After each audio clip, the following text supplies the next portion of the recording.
It was a sunny October afternoon when my friends and I decided to visit Walter's pumpkin patch. We were all in high school and looking forward to picking out pumpkins for Halloween decorations and getting lost in the corn maze. The 20-acre farm was nestled between rolling hills full of colorful fall foliage. As we pulled into the dirt parking lot, I saw groups of families wandering through the pumpkin fields, selecting their perfect jack-o'-lanterns. The air was crisp and filled with the smells of hot apple cider and cinnamon donuts from the little shop near the entrance. We paid our admission fees and stepped onto the hay-covered paths that wound through the pumpkin patches. I snapped some photos of my friends posing and pretending to struggle lifting massive orange pumpkins. We laughed and joked while searching for the perfect pumpkins.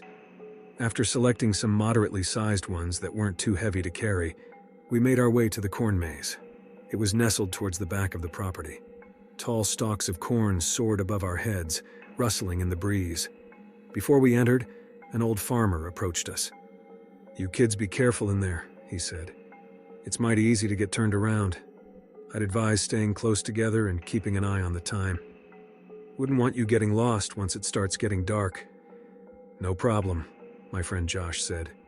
"We'll make sure to stick together." The farmer nodded, but his face remained serious. There are parts of these acres no person should wander into after nightfall. The ancient things stir when darkness falls, and people have disappeared when that happens. So mind yourselves and don't stay past sunset. We all chuckled at the man's ominous warning. Just some rural legend meant to scare off kids from wandering too far. We weren't worried. We ventured into the maze, the stalks of corn quickly obscuring the late afternoon sun. Our laughter echoed between the rows as we randomly chose paths, sometimes reaching dead ends causing us to turn around. The ground was muddy from recent rains, so our shoes squished down into the earth. After making a few loops around the maze, we decided to see how far back into the stalks we could venture. Josh led the way as we pushed further into the corn, the tightly packed rows seeming never-ending. The farther we went, the quieter everything became, as if the sound was being swallowed up by the stalks. We walked and walked until the corn abruptly gave way to a forest.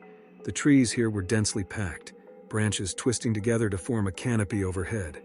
This definitely seemed like the type of place you wouldn't want to be caught in after dark. "We should probably turn back," my friend Stacy said nervously. "Let's just go a little farther," Josh urged. "I want to see what's back here." The rest of us reluctantly agreed, though my gut was telling me we should turn around. But we plunged into the forest anyway. The snapping of twigs and rustling of leaves under our feet were the only sounds. No birds chirping or squirrels chittering from the branches. The deeper we went, the colder the air became. I shivered and hugged my arms around myself. That's when I first heard it, a distant rustling that made my skin prickle. "Guys, we really need to head back," I said, voice shaking. But no one else seemed to hear the strange sounds approaching. I jumped as a nearby bush violently rustled. My heart pounded against my ribs. I was about to warn my friends to run when a rabbit darted out across our path from the bush. I exhaled in relief as my friends laughed. "Scared of a little bunny?" Josh teased. I nodded, feeling silly that I'd gotten so freaked out. Just my mind playing tricks on me. We walked deeper into the forest until the trees opened up into a small, gloomy clearing. Heavy mist obscured the far side, giving the whole scene an eerie vibe. I froze, every nerve on high alert. Something wasn't right here. "Okay, can we please go back now?" I pleaded. My friends rolled their eyes but agreed to head back. I breathed a sigh of relief and turned to follow them. Then I heard the shuffling again, closer this time. I glanced over my shoulder and my heart nearly stopped. Through the mist, several humanoid shadows crept towards us. No distinguishable features, just shifting silhouettes drawing closer. Adrenaline flooded my veins. I screamed at my friends to run. We all took off, crashing through the trees as fast as our feet could carry us. Dread boiled in my gut at the sounds pursuing us. Heavy thuds and guttural wheezes closed in no matter how hard we pushed ourselves. We finally burst back into the cornfield and didn't look back. My lungs burned and my legs ached as I sprinted through the maze. Up ahead, the last warm light of dusk glowed beyond the stalks. Safety wasn't far. I risked a glance behind me and wished I hadn't. A dozen warped, hairless creatures prowled just steps behind. Milky white eyes locked onto me, reflecting no emotion, no humanity. With my friends just ahead, I put everything I had into my final strides. We broke through the last of the stalks as the sun dipped below the hills. I didn't stop running until we reached the car. We peeled out in a blur of dust, shaking and panting. No one spoke as we sped away from that place. I kept twisting in my seat, dreading the sight of those things chasing us onto the road. But they never appeared. The only sounds were our panicked breathing and racing hearts. In the rearview mirror, the corn maze disappeared in the gloom. A shudder went through me thinking about what almost happened to us in that haunted forest. I decided right then to never return to Walter's farm, no matter how bright and cheerful it might look by daylight. There are just some places that become infinitely more sinister when night falls, and whatever lurks in that forest is something I never want to encounter again.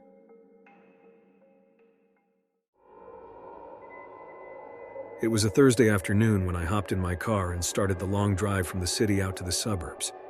I had spent the last 15 years living downtown in a tiny apartment, but now that I was nearing 40, I found myself longing for the open yards and familiar streets of my hometown. And with my parents retiring and moving to Florida, their house now sat empty, just waiting for me to visit. As I drove down the highway, I felt a swell of nostalgia. I still knew every exit and side street by heart.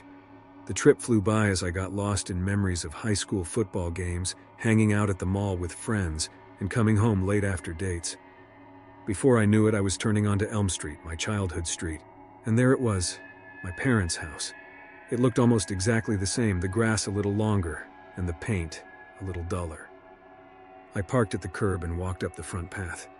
As I slipped my key into the lock, I realized how long it had been since I'd been back. At least 5 years, maybe more.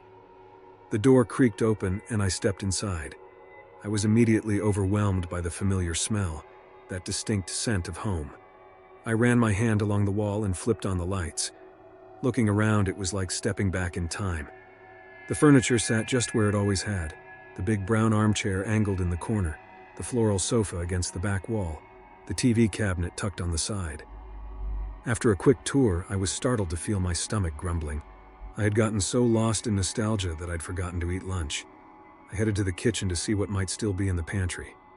As I ate a bowl of cereal, I decided I'd spend the night here before heading back home tomorrow. There was something so comforting about being back here. The house still had traces of my childhood everywhere. Board games on the shelves, scuffed baseboards where I'd crashed into them while running around, pencil marks recording my growth through the years. Once night fell, I got ready for bed. As I lay there in the dark in my old bedroom, memories washed over me. I thought about scary nights as a kid when I imagined monsters under the bed or heard strange creaks and groans. I had always run to my parents' room for safety. But now, I was the only one here. Eventually, I drifted off to sleep. The next morning, pale gray light filtered in through my window. I rubbed my eyes and got up, eager to explore the house some more before I had to hit the road. I walked out to the living room, but something made me freeze. That floral sofa. It was now against the side wall, and the TV cabinet had been moved to the back corner. What? My heartbeat quickened as I frantically looked around. The big armchair now sat perpendicular to its original position. The end tables had all been shifted slightly askew. Small decor items like vases and candles rested on different surfaces. Had someone come inside and moved the furniture around? But nothing else seemed disturbed.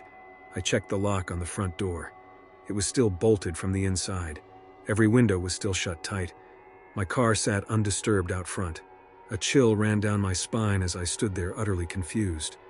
There was no rational explanation for the furniture rearrangement, yet all the heavy pieces had clearly been dragged to new areas of the room. I checked my watch. 8:37 a.m. on a Friday. Not a soul in sight outside on the quiet suburban street. I took out my phone to call the police, then hesitated. What would I even tell them? The furniture moved? They'd think it was a silly prank. I shook my head, looking around again. I must just be misremembering the layout. After all, it had been years since I'd visited, right? I walked through the house, looking for other changes. The kitchen table now sat closer to the bay window. The antique rocking chair in the guest room faced the closet instead of the window. The towels hung on the first-floor bathroom's towel rack in a completely different order. My hands started trembling and my mouth went dry. I rushed for the front door, desperate for fresh air. I sat on the porch step, taking deep breaths to calm myself. Had I imagined it? The little details were all so vivid in my mind, but how was it possible? Finally, I stood up and walked back inside. I decided I must be overly tired from the long drive. I just needed to pack up and get on the road. But as I took one last walk through each room, the changes hit me all over again. In the family room, the books had been taken off the shelf and stacked in short piles around the floor. The china cabinet in the dining room had its contents reorganized on the shelves. Even the bar stools around the kitchen island were now unevenly spaced.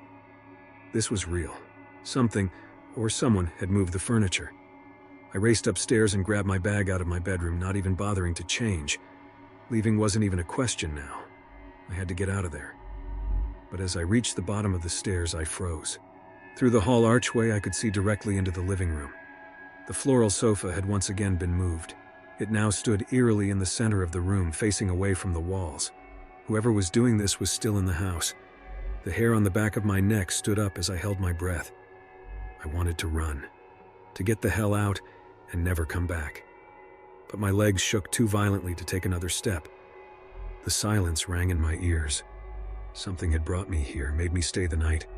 Now it was rearranging things, almost methodically, until the layout matched some perfect vision in its mind. My eyes darted wildly around the room, vigilant for any slight motion. Had the end tables shifted since I'd last looked? Did the painting on the far wall now hand at a different angle? Maybe I was losing my mind. Or maybe some sinister presence filled the home, cunningly tweaking the environment when no one was watching, waiting for someone to return and notice. A soft scraping sound came from down the hall in the kitchen, like wood sliding slowly across the tile. I pulled myself together and dove for the front door. I scrambled down the porch steps and raced to my car, jumping inside and slamming the door. My hands shook violently as I jammed the keys into the ignition.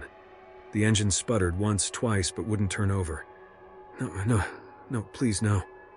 The air in the car started to feel thick. Panicked, I hit the automatic locks just as the house's front door crept open. In sheer desperation, I tried the key again. The engine finally rumbled to life. My tires screeched as I peeled out down the road. I didn't breathe until the house was out of sight.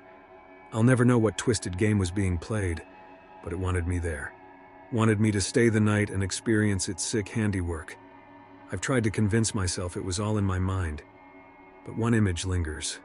That damn floral sofa sitting alone and askew in the empty living room. If something lures you back to a home you once knew, beware. The space may seem familiar, maybe even welcoming. But if things start getting moved, don't stay another minute. It's claimed that space for itself, and it won't stop until everything is perfectly in its place.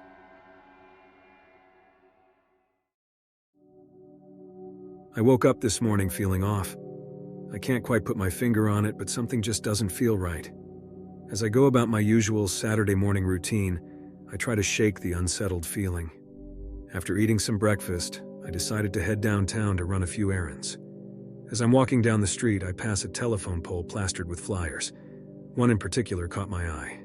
It's a missing person poster with a picture of a young woman on it.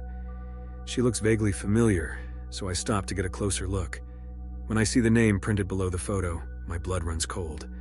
It's me. I'm on a missing person poster. But how could that be? I'm standing right here, not missing at all. I tear the poster off the pole to get a better look. It's definitely my picture, maybe a few years old. The poster says my name, Sage Walters, and that I'm 25 years old. It says I went missing over a year ago from my hometown. Hometown? I've lived here my whole life. What is going on? I frantically pulled out my phone to call my best friend. Surely she'll know what's happening. "Hey Sarah, it's me, Sage," I say quickly when she answers. Who is this?" comes the confused reply. My stomach drops. "Sarah, it's me, your best friend." An awkward pause. "I'm sorry, I think you have the wrong number." The call ends. I stare at my phone in disbelief. Why doesn't Sarah recognize me? I dial my mom's number next. She has to know who I am. But when she answers, it's the same thing. "Who did you say you were again?" she asks cautiously. I'm nearly in tears now as I mumble "wrong number" and hang up. What the hell is happening? It's like I'm invisible. No one knows who I am. I wander the streets aimlessly, my mind racing. The missing poster crinkles in my tight grasp. Nothing makes sense. It's clear I don't actually belong here in this town. But then where do I belong? Why can't I remember? I find myself standing outside the local police station. Maybe they can help me. I hurry inside, poster in hand. "Can I help you?" the officer at the front desk asks disinterestedly. I unravel the poster and point at my picture. "This is me, but I'm not missing. No one seems to know who I am. Please, you have to help me figure this out." The officer glances skeptically between me and the poster. "Lady, we get weirdos coming in here all the time making crazy claims. I suggest you move along." I want to scream in frustration, but I know it won't do any good. Defeated, I trudge back outside. The sun is starting to set now, casting an eerie orange glow on everything. I don't have anywhere to go. My apartment is surely not mine anymore. Wandering into a park, I sit heavily on a bench. What am I going to do? I appear to be a ghost, unseen and unknown by everyone. The chill of the evening breeze makes me shiver. The night will be falling soon, and I need to figure something out. Just then, I noticed a car pull up along the curb near me. It's nondescript, with tinted windows.